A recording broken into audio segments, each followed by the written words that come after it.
Welcome back our new episode. And in this episode we have to doing solving numerical. Yeah. जी ऐसी नहीं चालू है। तुम लोग क्यों भाई काहे तुम लोग पीछे से करते हो? चलो कर कुछ। चलो ठीक है, चलो करो इसको। उसके बाद न्यूमेरिकल नंबर 11 से शुरू करना है बच्चों। Numerical number 11। तो लाओ बुक दे दो मुझे।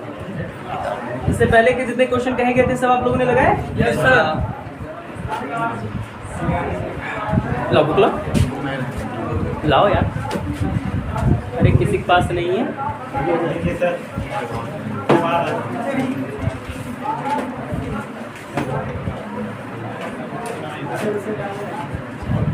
चलो तो प्रश्नों का सिलसिला जारी करते हैं।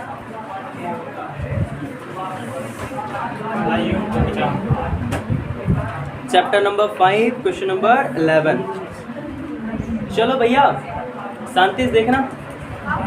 हमसे कहा जा रहा ना कि एक तार के अनुप्रस्थ काट का क्षेत्रफल 1 × 10 की घातीय -7 मीटर स्क्वायर है। यानी हमको दे दिया एरिया। क्या दे दिया बच्चों? एरिया। कैपिटल ए बराबर कितना दे दिया? 1 × 10 की घातीय 7 मीटर का स्क्वायर। ठीक है बच्चों।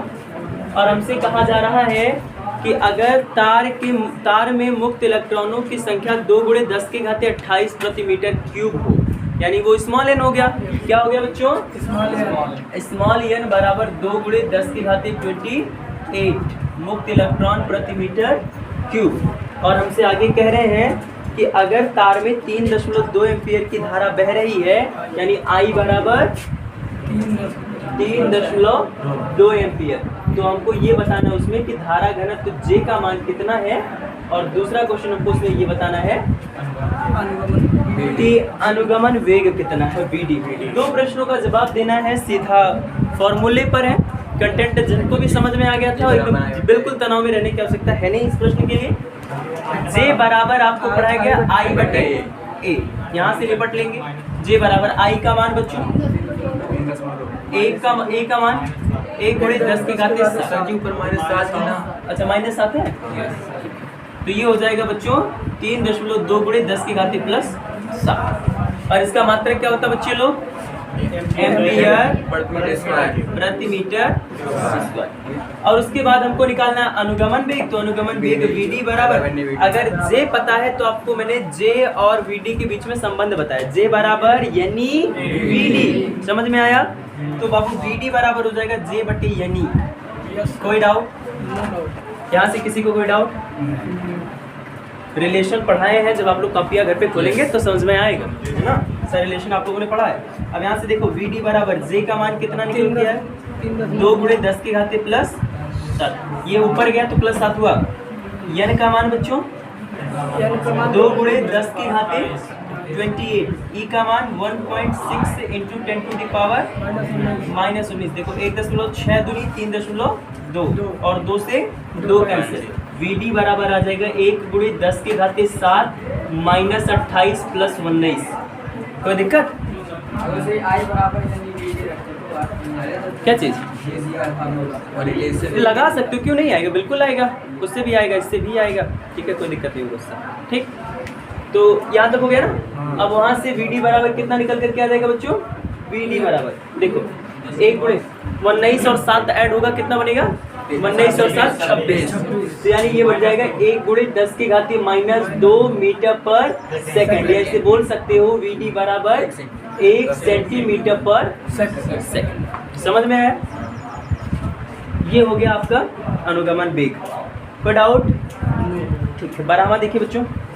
12 नंबर क्वेश्चन में हमसे कहा जा रहा है कि 12 हमारे पास 1 mm व्यास का एक चांदी है, यानी D बराबर 1 mm। D बराबर बच्चों 1 mm। ये चांदी का व्यास दिया हुआ है। तो सबसे पहले जब भी आपको चैप्टर नंबर 5 के न्यूमेरिकल मिले और वहाँ त्रिज्या दिया जाए, व्यास दिया जाए, तो इन सब का कारण केवल एक होता है, और वो ये है ताकि हम क्षेत्रफल निकाल सकें। ठीक है, परिच्छेद क्षेत्रफल तक पहुंचने के लिए हमको ऐसा कहा जाता है, समझ रहे हैं? तो सबसे पहले आप व्यास देख लिए, तो सबसे पहले एरिया तक पहुंच जाओ। चलो ध्यान देना, मैं यहाँ से आर और इसको mm को मीटर में दो एक चीज़ें कर रहा हूँ। व्यास दिया था, मैं व्यास से सीधा पहुँच रहा हूँ त्रिज्या पर और त्रिज्या को मीटर में बदल करके लेके जा रहा हूँ। समझ में आया? दो काम एक साथ कर रहा हूँ, ध्यान दीजिएगा। इसका आधा कितना होगा? 0.5। ये क्या बन गया? त्रिज्या। और mm को मीटर में करना है -3। कोई डाउट? समझ में आया? एरिया निकालना है पाई आर से।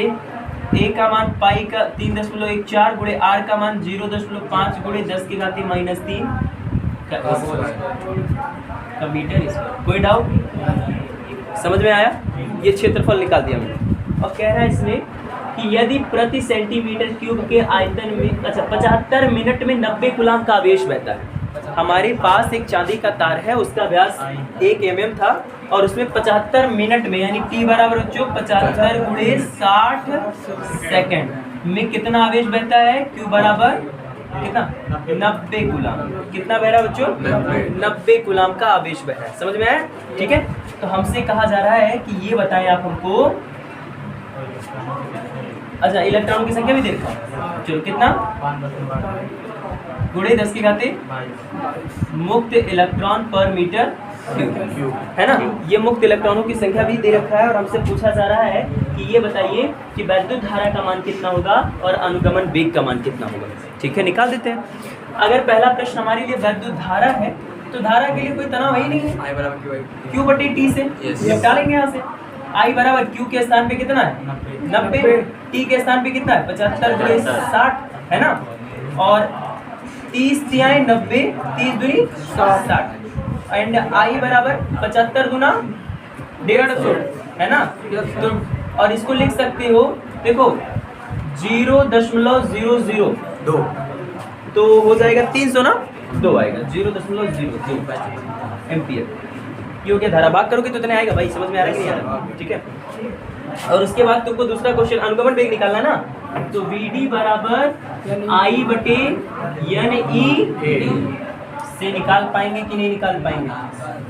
कितनों को समस्या होगी भाई? इसमें मुझे समस्या है। क्या नहीं निकलेगा? नहीं। चलो देख लो, ये फॉर्मूला मैं कहाँ से लिख रहा हूँ वो समझ में आ रहा है? ठीक है, ये फॉर्मूला मैं लिख रहा हूँ I बराबर NE VD। चलो मैं वहाँ से मान निकाल देता हूँ। VD बराबर फॉर्मूला बन गया है, VD बराबर फॉर्मूला बन गया I बटे NE। चलो VD बराबर I का मान बच्चों कितना है इस क्वेश्चन में? 0.02 बटे N का मान 5.8 इंटू 10 टू द पावर 22, है ना? गुणे E का मान 1.6 into 10 to the power -1 into A का मान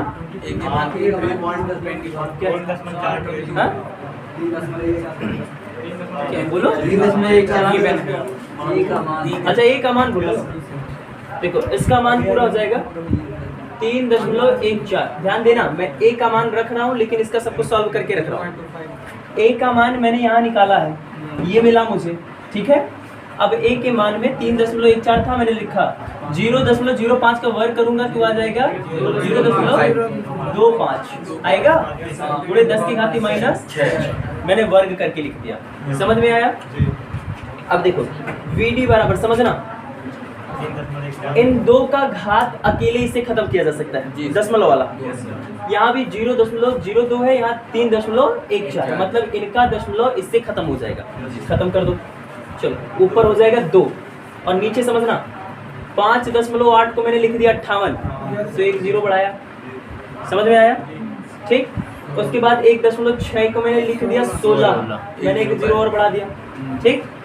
और 3.14 ऑलरेडी खत्म ही हो चुका है। 0.25 को मैंने 25 से लिख दिया, डबल 0 शिफ्ट कर दिया। कोई डाउट? मतलब मिला करके 1 2 3 4 10,000 से मैंने ऊपर और 10,000 से मैंने नीचे गुणा किया तो सारा दशमलव खत्म हो गया। ठीक। और अब 10 की घात समझना, गुणे मैं ऊपर ले जा रहा हूँ सबको। देख ये हो जाएगा गुणे 10 की घाती +22 से -22 होगा, -19 से +19 होगा, -6 से +6 हो जाएगा। समझ में आया इतना? चलो 25 8 200 तो 800 आ जाएगा ऊपर। ठीक है, कितना आएगा 8। फिर बी डी बराबर, तो हाँ 16 पंचे 80, 50 आ जाएगा, यानी 50 बटे 58 गुणे 314 गुणे 10 के घात कितना प्लस माइनस प्लस 3। समझ में आया? उसको कितना बना सकते हो? 50,000 बना सकते हो। बट इनका आपस में मल्टीप्लाई करोगे तो 314 58 है ना, 8 चौके 32, 8 एकने 8, यह हासिल लगाइए 8 त्रिक 24 से 25, 4 पंचे 20, 5 एकने 5 7, 5 दिया 15, 1 2 7 5 12 2 हासिल लगाइए 8 है ना, ये आ जाएगा 18,212। अब 50,000 में अगर 18,000 से भाग करोगे तो 2 दशमलव समथिंग आएगा। ठीक है, इसका भाग करने पर बी डी बराबर 2 दशमलव समथिंग। ठीक, ये आ जाएगा तो 2.7 गुणे 10 की घाते -2 मीटर पर सेकेंड। ठीक, ये आपका जवाब है। चलो नोट कर लो भैया। कैलकुलेशन एक बार आप लोग खुद चेक कर सकते हैं, हो सकता है हमसे मिस्टेक हो जाए तो आप लोग कैलकुलेशन पर एक बार खुद ध्यान दे देंगे।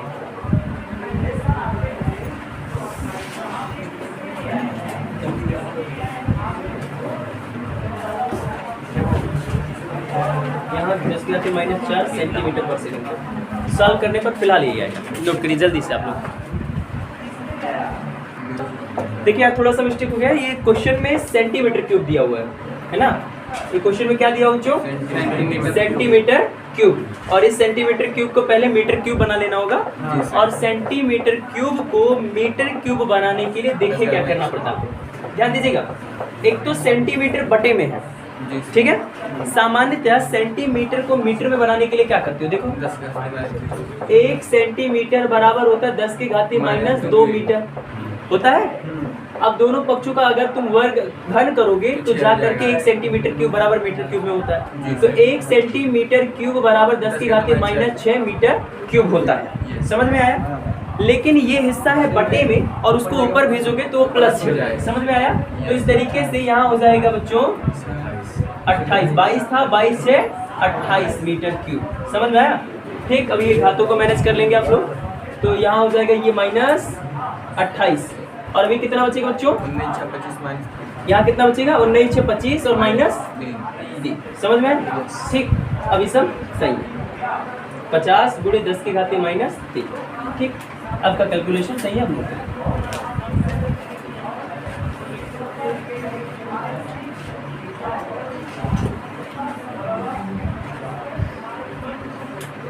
हो गया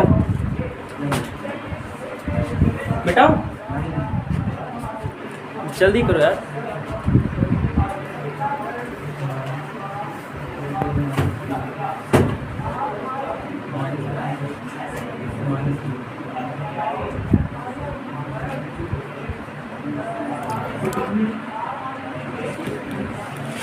कुछ नहीं, वो बड़ा वाला कैमरा पीछे से उसको डिस्टर्ब मत करो यार, ये देखो गिर रहा है छोटा वाला। नोट करो तुम लोग।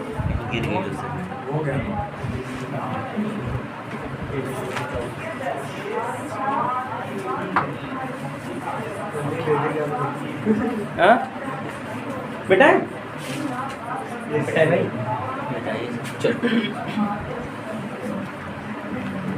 तो वहाँ वो सेंटीमीटर क्यूब में चेंज किया जाएगा, तो प्रश्न का आंसर सही आएगा। इसी नाते कैलकुलेशन थोड़ा सा मिस्टेक लग रहा था।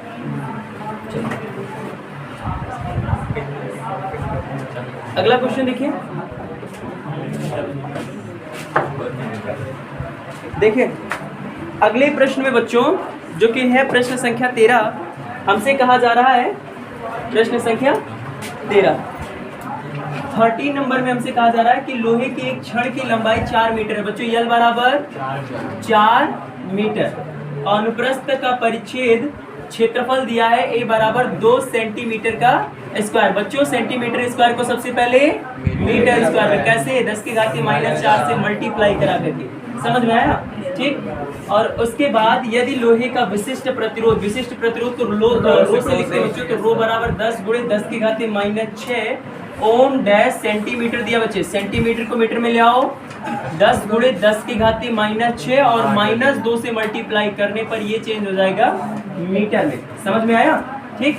हमको बताना है कि क्षण का प्रतिरोध कितना होगा। सीधा सीधा प्रश्नों को देख करके आप समझ सकते हैं हाँ कि R बराबर रोयल बटे ए से, R बराबर बच्चों रोयल बटे ए से। यहाँ से चलेंगे R बराबर रो का मान बच्चों 10 गुणे 10 की घात, इनको मिला करके -8, यल का मान बच्चों ए का मान 2 गुणे 10 की घात -4, 2 से इसको काटोगे 2 आएगा। R बराबर 2 गुणे, यहाँ देखना 10 की घात +1 -8 कितना बचेगा -7 प्लस 4। R बराबर बच्चों 2 गुणे 10 की घात -3 ओम। Cut out. ठीक। इसके बाद अगला क्वेश्चन देखना, यदि 120 सेंटीमीटर लंबे और 0.04 mm व्यास वाले तार का प्रतिरोध 25 ओम है तो तार की धातु का विशिष्ट प्रतिरोध बताना है। ठीक वही मैटर है ना प्रश्नों का। इस बार हमको लंबाई दे रखा है बच्चों 14 नंबर का, यल बराबर 120 सेंटीमीटर, मीटर में कितना आएगा 120 गुणे 10 की घात -2 मीटर, है ना। और कहा जा रहा है कि इसका व्यास बच्चे d बराबर दे दिया गया 0.04 mm। चलो सबसे पहले mm को लाते हैं मीटर में और उसको बनाते हैं क्षेत्रफल। ध्यान देना, तो R बराबर 0.02, कट आउट, R का मान इतना ही तो रहेगा जी, ठीक है। और यहाँ से mm को लाएंगे मीटर में, 10 की घात -3 मीटर। एरिया A बराबर पाई R स्क्वायर, पाई का मान R स्क्वायर करूं, ध्यान देना 4 गुणे 10 के घात -10। बताओ कितनों को समझ में नहीं आया? देखो इसको लिख सकते हो ना, 0.02 है गुणे 10 की घात -3 है, इसको लिख सकते हो 2 गुणे 10 की घात -5, 1 2 लिख सकते हो ना। और इसका वर्ग करो तो 4 गुणे 10 की घात 10 ही तो आएगा। समझ में आया? ठीक। एरिया मिल गया और हमको प्रतिरोध दे रखा बच्चों, R बराबर कितना 25 ओम, R बराबर 25 ओम। क्या निकालने को कह रहा है? विशिष्ट प्रतिरोध। तो विशिष्ट प्रतिरोध के फार्मूला क्या होता है बच्चों? रो बराबर RA बटे यल से। रो बराबर R का मान 25, A का मान 3.14 गुणे 4 गुणे 10 की घात - बटे L का मान बच्चों 120 -2। देखो 4 से इसको काटोगे तो 30 आएगा, ठीक है। एंड 5 बचे 5 6, रो बराबर 5 गुणे 3.14 बटे 6 गुणे 10 की घात -8। अरे पूरा मिला के भाई उतना ही तो बचेगा, ठीक है। और भाग कर लो तो भैया, और भाग कर लो। रो बराबर ध्यान देना, मल्टीप्लाई करोगे तो ये हो जाएगा 4 पंचे 20, हासिल लगा 2, 5 कने 5 2, 7.5 15 बटे 6 गुणे 10 की घात -8 एंड 6 3 18, तो 6 दूनी 12, 10.2 समथिंग कुछ आएगा। क्या रहा देखिए 2.6, हाँ सही। रो बराबर 2.6 गुणे 10 की घात -8 ओम डैश। समझ में आया? ठीक, डाउनलोड करो। चलो अगला क्वेश्चन देखो। हाँ अगला क्वेश्चन क्या है भैया? अगले क्वेश्चन में हमसे कहा जा रहा है 15वें में कि एक तार का परिच्छेद क्षेत्रफल यानी A बराबर कितना दे दिया 15वें नंबर में A बराबर 1.0 गुणे 10 की घात -9 मीटर स्क्वायर। और कह रहा है लंबाई L बराबर बच्चों 0.30 मीटर एंड रो बराबर R बराबर 6 ओम, ठीक है। तो हमसे कह रहा है कि इसका विशिष्ट प्रतिरोध बताओ, यानी रो बराबर विशिष्ट चालकता, ठीक है, यानी सिग्मा बराबर सिग्मा। तो भाई इसमें क्या दिक्कत है? कोई दिक्कत नहीं, हम सीधा जानते हैं कि भाई सिग्मा बराबर 1/रो होता है और हम जानते हैं कि रो बराबर आर बटे यल होता है, यल चला जाएगा ऊपर तो ये फॉर्मूला बन जाएगा यल बटे आर। सिग्मा बराबर लगा लेंगे अब, बस सीधा उसको से कर लेंगे। उसके बाद 15 16 देख लो, 16 नंबर देखो बच्चों, कह रहा है कि D बराबर व्यास है ये 0.46 mm, तो यहाँ से R बराबर 0.23 गुणे 10 के घाते -3 मीटर। कितने लोगों को डाउट? मैंने त्रिज्या से mm में दो चीजें किया है, ठीक है। और कह रहा है कि भैया कि इसका विशिष्ट प्रतिरोध रो बराबर 50 गुणे 10 के घाते -6 ओम डैश सेंटीमीटर हो। तो भैया रो बराबर 50 गुणे 10 के घाते -8 ओम डैश मीटर होगा कि नहीं होगा? सेंटीमीटर में था, मीटर में कन्वर्ट कर दिया है ना। अब हमसे कहा जा रहा है बताओ 10 ओम का कुंडल बनाने के लिए आर बराबर 10 ओम, आर बराबर बच्चों 10 ओम कितने लंबाई की जरूरत होगी? क्या दिक्कत है इसमें भाई मेरे? सीधा सीधा रो बराबर आर बटे, सीधा रो बराबर आर बटे, ठीक है। ए निकालना पड़ेगा, ठीक है। ए यहाँ से कैसे निकलेगा? ए बराबर पाई आर, ठीक है। और वो रहा फॉर्मूला, सॉल्व कर लेंगे, ठीक है। तो ये करिएगा, बाकी मिलते हैं।